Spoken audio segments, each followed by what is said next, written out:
Welcome back to On Texas Football, this weekend's edition of the Recruiting Breakdown. I'm CJ Vogel, joined by Gerry Hamilton. Hey, Gerry, it's been a minute, obviously, 7 days since we recorded the last Recruiting Breakdown. Some positive news has occurred since Texas went up to Ann Arbor and took care of Michigan. A big-time addition to the 2025 class. Myon Charles flips from Florida State. Obviously, now Texas looking at its defensive line and front seven crop of guys in this class with a little bit more confidence.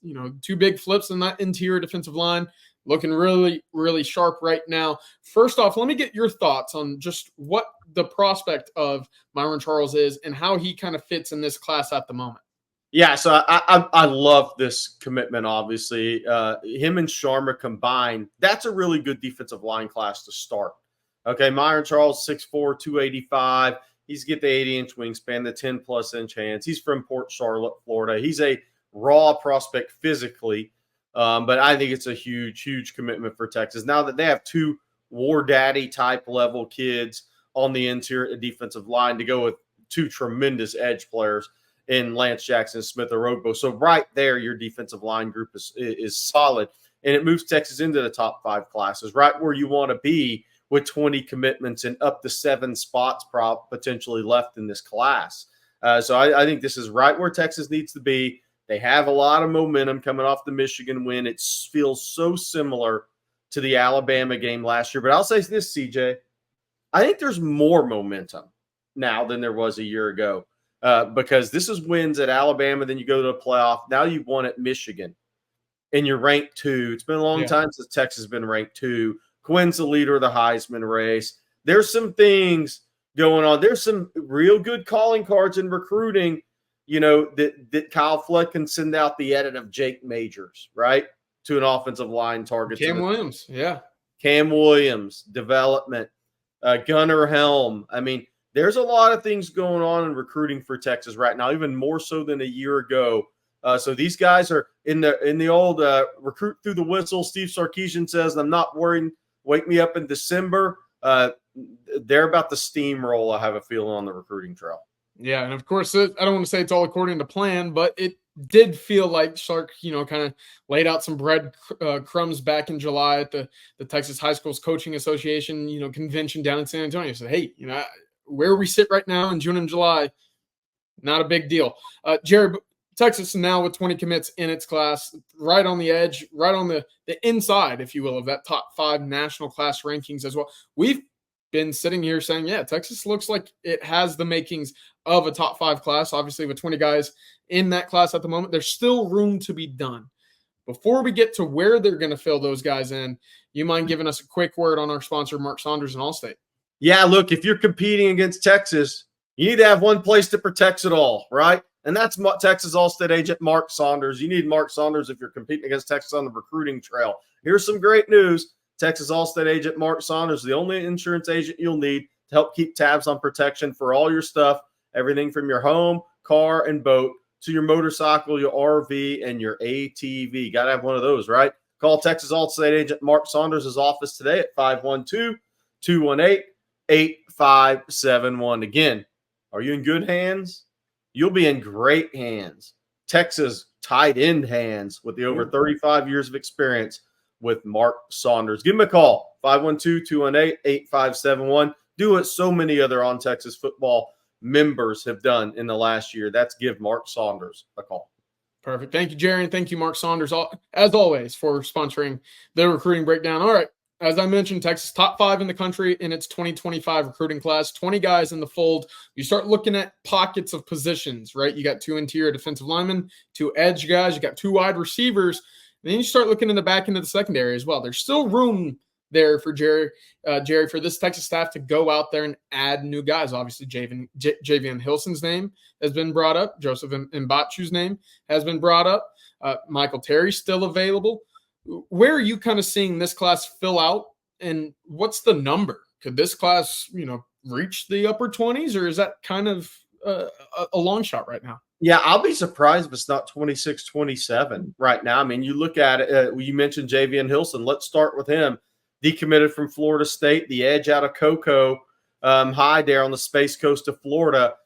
he visited Texas, and it came down to FSU in Texas in June. Now Miami's going to be involved this go round. The Hurricanes have some momentum there. Yeah, there's some good BGO and grass in Florida, by the way. Space Coaster. One-time Alabama commitment, then committed to FSU. Plays against strong schedule. That looks like Rockledge High there to me. I might be wrong. But this is one of the top edge prospects in the country, ranked in the top 50 or so prospects in the country. Good power, good length there.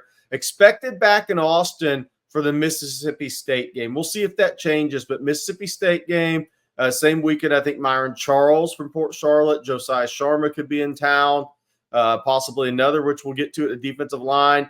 But if Texas has two awesome edges committed, there's no other. That's a word I don't use a lot in recruiting. I'm using it awesome. We'll watch the senior film of Lance Jackson and Smith Orogbo. They have got this edge spot dialed up in the class. But if a Javion Hilson wants to make it 3, if you can beat out Miami and make it 3, then, yeah, you're going to take Javion Hilson. You're not going to turn him down. You don't turn down top 50 level prospects in the country from the state of Florida when you're working so hard in the state. So that would be a third edge in this class. That's what we're looking at with Javion Hilson. Again, I think it's Texas and Miami for his final decision right now. And I'm not saying FSU's 100% out, but how many times do you guys decommit and commit back, right? Yeah. You didn't see it happen with Alabama with Ffrench or Javion Hilson. It's unlikely it happens with FSU in Javion Hilson. So we'll see what happens there. But Texas, Miami, those are the two. I think wide receiver is interesting too, because we got a little more talk on the D line to get to. But I think wide receiver looks like Texas wants a third wide out in this class. Will it be a Kelshawn Johnson? Could it be a Dalen McCutcheon?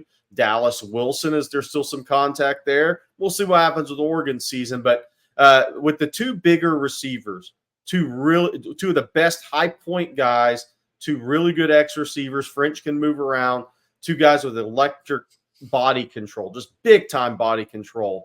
And guys who can go with catch radiuses to go turn a 50-50 ball into 75-25. Texas is really good at outside receiver in this class. Do they want that third guy to be a speedy guy, slot guy? I know they're still in contact loosely around Kelshawn Johnson, maybe a little bit around Dalen McCutcheon. They're two different players, but that's what we'll see if anybody else pops up.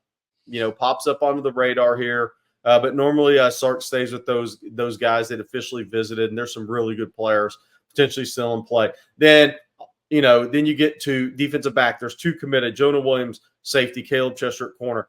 That'll be interesting. I think they're big game hunting, deep sea fishing, as Sark calls it. And then I expect an offer or two to come in the secondary during the senior season. Again, it's a broken record, but Xavier Filsaime was offered at the Cotton Bowl. On his way to the Cotton Bowl last year, was committed to Florida, one of the top safeties in the country. I don't think Texas has done offering DBs necessarily in this class. I could see an offer or two happen. But then let's get the D-line, because that's the big one, CJ. And we're going to save Michael Terry for last, because you got the update on Michael Terry. D-line is so interesting because this weekend we have Joseph Mbachtu visiting from Grayson High. 6'4", 285, 280, 75, 280 pounds. I was at Grayson last week. He's committed to Florida. Keep in mind, this is his first year playing football. These are clips from his fourth game of the season. This is at Mallard Creek in Charlotte last week. There you see him over the ball in the middle. This guy's got a ton of upside. Look at the natural power, guys. That's natural power. And he's still got to do a better job at times keeping his eyes up. He's learning the game, right? Keep your eyes up. Locate the football when you bully in people. But seeing him in person last week, he has so much upside, guys. I mean, 10.5-inch hands, 80-inch wingspan. He runs to the football. He seems to have a motor. This is a guy that's a national recruitment in Grayson now.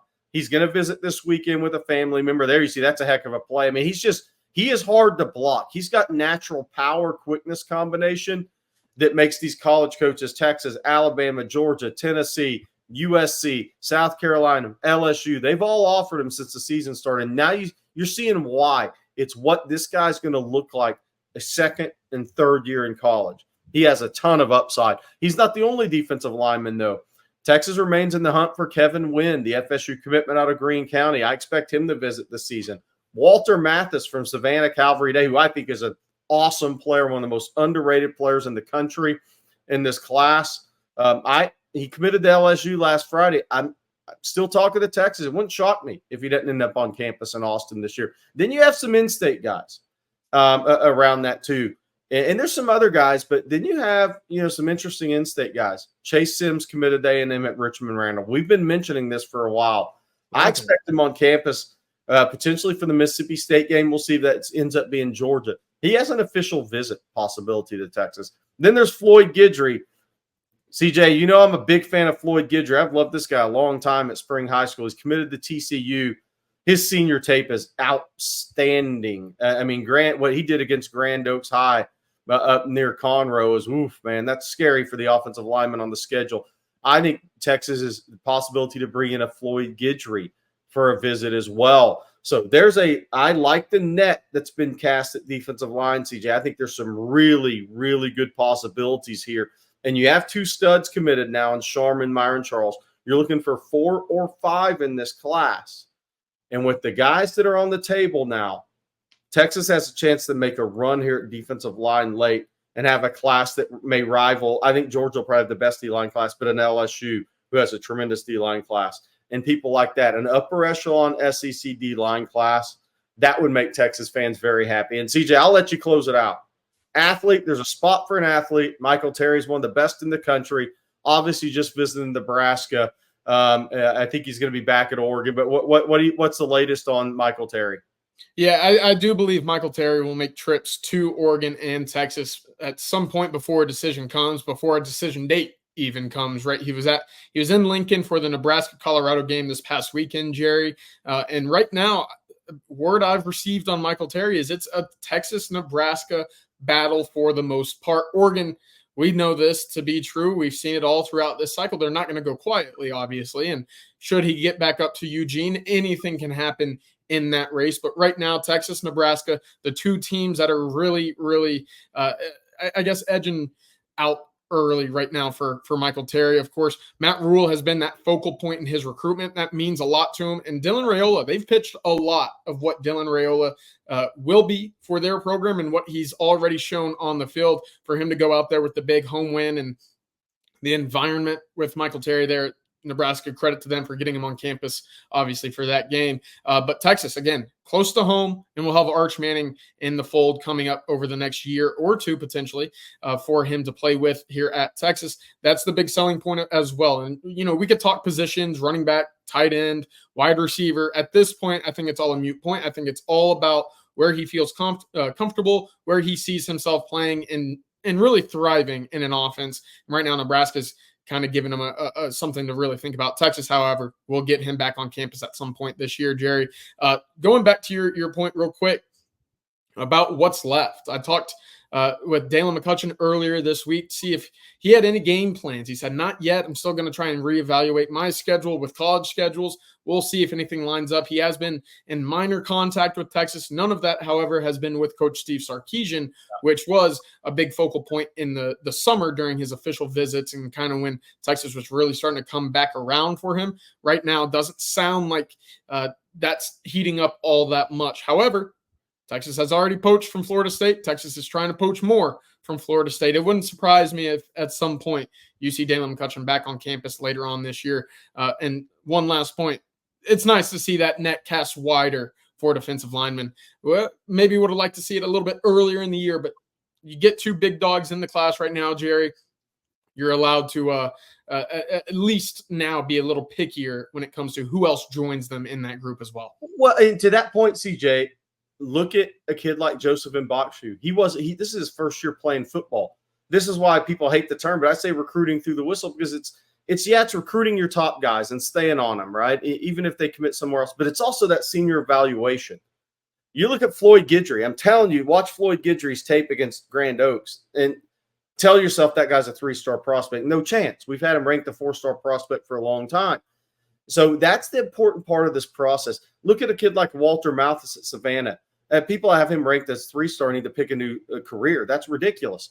And he's one of the top D linemen in the country. So staying on these guys, staying on the guys you really like, and then continuing to evaluate the guys' senior tape is so important in this for Texas and all these colleges, especially your blue bloods, because you can load up too early and make mistakes. Yeah. And then you end up playing against the guy 2 years later, and you're like, that guy may be a 1st or 2nd rounder. The guy we took maybe a free agent or is in the portal. That's why all this is so important, to have some patience for Texas. But I absolutely love what they're doing in terms of the evaluation process right now. I'm telling you, the D-line guys that are on the table, Texas can take any of those guys, and they're really good additions to this class. I mean, you could throw out the Mbachtu, Kevin Wynn, Walter Mathis Jr., Floyd Guidry, Chase Sims. I mean, there's a couple others, but you just said those 5 right there. You'd be like, yeah, all those guys, any of those guys. They'd be great fits in the class that has Myon Charles and Josiah Sharma. So Texas absolutely headed in the right direction, CJ. And by the way, if you want to head in the right direction, call Mark Saunders. Wouldn't it be great to have, when it comes to protecting all your stuff, wouldn't it be great to have one place that protects all of it? I got the good news for you. Texas Allstate agent Mark Saunders is the only insurance agent you'll need to help keep tabs on protection for all your stuff. Everything from your home, car, and boat to your motorcycle, RV, and ATV. Do what so many other On Texas Football family members have done in the last year. Call Texas Allstate agent Mark Saunders' office today, 512-218-8571. That's a call you will not regret. You'll thank us later. Yep. Thank you, Jerry. And again, thank you, Mark Saunders. That'll do it for us. However, we're not done with the recruiting breakdown this week. In fact, sit around. Jerry went down to Florida, got to see Jaime Ffrench, and actually has about an 8 to 9 minute sit-down interview with the 5-star wide receiver commit in the 2025 class. So enjoy that. And, of course, as always, come join us on the ontexasfootball.com community. This has been the recruiting breakdown for this weekend. Of course, many more updates to come as Texas and UTSA kick off at 6 p.m. this Saturday. But for Gerry Hamilton, I'm CJ Vogel. Y'all have a good one. Welcome. All right, Gerry Hamilton on Texas Football here at Jacksonville Mandarin. Yep. Texas fans, you knew if I came back, that means Jaime Ffrench committed to Texas, and Jamie's now committed to Texas. Yes, sir. Jamie, we're talking before your game tonight against Sandalwood. Look back on the moment when you committed, man. Kind of take me back through that whole day, that process. Man, it was a blessing, man. I was very pumped. Me and my family was happy about it. Just being able to be a part of the Texas with their building, man, is something special with Coach Sark. So when did, for people always ask after got somebody announces their commitment, when did he know? When did Jaime Ffrench know he was going to Texas? Oh, man. So I actually told Coach Sark my exit meeting, June 22nd, that I was going to commit. Yep. So I told him on the OV, and he was very pumped, and me and my family was pumped. So I just wanted to wait till my mom's birthday to announce, and ended up doing that, and it was a good moment. Yeah, and when looking back on the decision, what put Texas over the top, man? I mean, because you've been to other schools more. You've been to Tennessee more. You've been probably to Miami. You've been to schools more than Texas throughout the process. Right. What was it about Steve Sarkisian in Texas? Man, I say the love they showed me and my family, man. The class they're building, the brotherhood I can feel. Even the city of Austin itself, man. I feel like it's something special, man. Definitely something you want to be a part of, for sure. Yeah, so talk about that city of Austin, right? Mm-hmm. You're a guy who's got a pretty engaging personality, magnetic personality. As you smile, that's true. So, what does Austin provide in your eyes for you outside of football? Because you look at this a little different than a lot of football prospects do. Man, I think it provides a lot of opportunities, man. That's something that, on the second hand, I think about as well. So, just getting out there and be able to explore stuff when I'm there on campus is going to be a great experience for sure. So, Texas, obviously, did you watch the opener? I did. Had to. What'd you think? What were your thoughts? I wasn't surprised at all, but it was good to see all the receivers get after it, all the young guys I know get after seeing Wingo get a couple catches, so it was fun. What are your thoughts tomorrow? Michigan game, I mean, obviously man, big game. I love Texas, man. I think Texas is going to pull it off. Easy. I think easy 30 points, man. Easily. So one of the things I'm not sure I hit on last time on video, but I want to talk to you about. You play with a quarterback committed to FSU. Correct. So a lot of high school receivers don't play with a Power 4 quarterback. They got to get accustomed to it. How is that helping you as you get prepared to go to the next level? Man, it helps a lot, man, putting the ball wherever I need it, right on the money. He also teaches me some things on where to be when he wants it to come out. So just getting that bond and chemistry going, so getting prepared for the next level. Yeah. Where do you feel like you're improved as a senior? Man, I think for sure my knowledge to be able to see the coverages, to know where people is and know all the spots. It's basically like I just been here for 4 years, so I just know everything. I know where everything's supposed to be, so stuff like that. The Texas commitments in the class you're closest to, who is it? Oh, man, I'll say Khalid Lockett and KJ Lacey for sure. Okay. Yeah. Khalik's a funny guy, right? Yeah, man, he's hilarious, man. That's my guy. Yep. Anybody y'all are still working on? Texas fans always want to know who y'all working on, man. Man, I'm still trying to get my boy Dallas for sure. I know that for sure. I'm pulling for him. But a couple guys I know we're going to try to sneak in and get it at the last moment. Yeah. Yeah. So again, back to your announcement and that decision. You made that visit in April for the first time to Texas. You'd never been before. What impressed you then that said, Mom, Dad, we got to come back? Man, I'd definitely say the atmosphere, the people in the building, the coaching staff, the stadium, all that type of stuff plays a part, man. Just walking around on the campus, man, it's just tremendously awesome. It's awesome. So Texas fans always want to ask a player that commits a certain position about the position coach. Right. Talk about Chris Jackson. Yeah. What is it you like about Chris Jackson? Man, I love Coach Chris Jackson, man. He's a good mentor. He knows what he's doing on and off the field for sure. He's going to watch after you and get you better. So I think that's a major plus for sure. What about Steve Sarkisian? Man, good bond, man. A lot of head coaches are not in depth like he is. Like, he's there. He's always on scene. Like, he's going to talk to you and stuff like that. A lot of coaches are not like that. So he's very down to the earth. When how many conversations did you have with Arch Manning throughout the process? Numerous of conversations on campus, a lot more, but back home when I committed, congratulated me and stuff like that. But on campus, we had a lot of conversations on like what the future could be, what it could hold there for Texas, and also asking him questions about Texas. So again, playing with a quarterback that's going to FSU or committed to FSU, you know what a Power 4 quarterback looks like. How important was quarterback room in when you were looking at these schools? Very important, man. I know Coach Steve Sarkisian is going to have a quarterback at all times.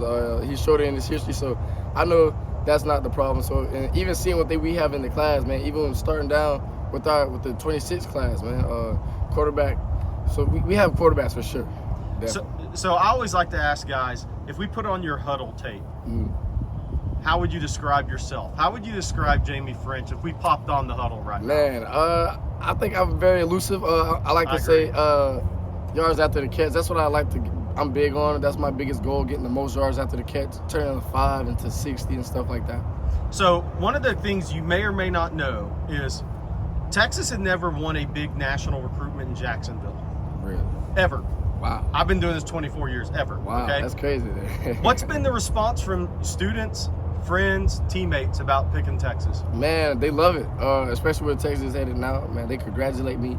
Man, it's just been a blessing, man. So it feels great to be a part of the Longhorn family, man. It feels like I've been a part of another culture, and I'm excited to get it going. So when you began the recruiting process, though, nobody here talks about Texas, right? Right, yeah. So it's Ohio State, it's Florida, it's FSU, it's Miami, it's Alabama, where you were once committed, right? Right, yeah. So have you heard more Texas talk?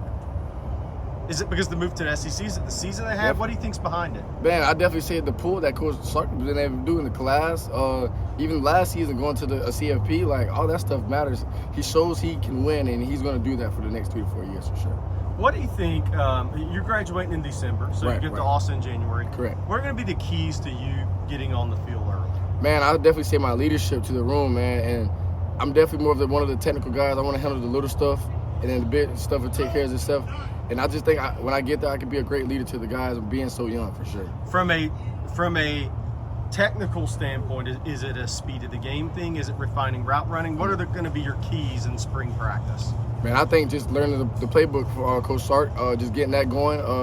I think the speed will probably affect a little bit, but I think I'll be ready to go. But getting that playbook down so I can be able to play up to the speed. So I want to take people back. We got a couple of minutes left. Back to freshman year. What was your height and weight? Oh, man, I say 6 foot exact, 175. Okay. 6 foot, 175. So what about then? Where are you at now? I am 6'2", 185, yep.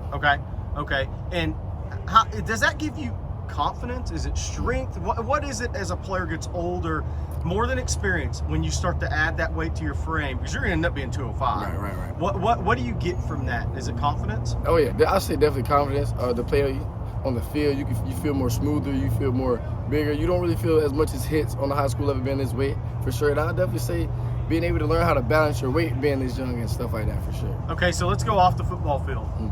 What's Jaime Ffrench's talent off the football field? Man, I don't besides really being built for TV. I'll definitely say fishing. I like to fish. My grandpa got me into fishing when I was younger, so that's just a little hobby I do on the side, and if not video games, for sure. I'm definitely big on video games. Do you sing? Nah. No? I don't sing. No karaoke contest in Texas? No karaoke. I don't sing, nah. Not really into singing. Not really into singing? Nah. Okay. And if you have a message for Texas fans, what's that message today? Man, I'm glad to be a part of the culture and just ready to see what's going on for the next future. I'm excited for the future, for sure. And then last thing, What excited your mom and your family about Texas? Man, I definitely say the men in the building for sure. They made sure they were good before me. I definitely say the stuff outside of Texas also, they knew I'd be safe. Even with it being in Texas, far from home, they knew I'd be taken care of. They felt like it was a home, another home for them. So when they felt comfortable, it made me even feel a little bit more comfortable. So stuff like that. All right, that is Mandarin High wide receiver and Texas commitment, Jaime Ffrench. All right, Jaime, a little hook 'em there. Yes, You go. Sir.